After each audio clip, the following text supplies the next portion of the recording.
Welcome to this quick start guide to mastering your robot. In this video, we'll walk you through the essential setup, connection, and control steps to get your robot up and running quickly and confidently. Let's get started.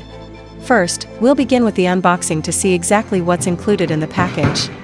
After opening the latches on the carrying case, you'll find the robot securely stored inside. Carefully lift the robot out of the case.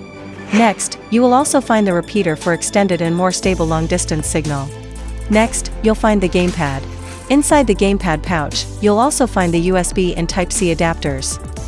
Another item you'll find is the 12.6V charging kit for robot and repeater. You'll also see the tablet holder. This holder can be used to securely hold either a tablet or a smartphone. Please make sure to assemble all the parts as shown in the video before using the product.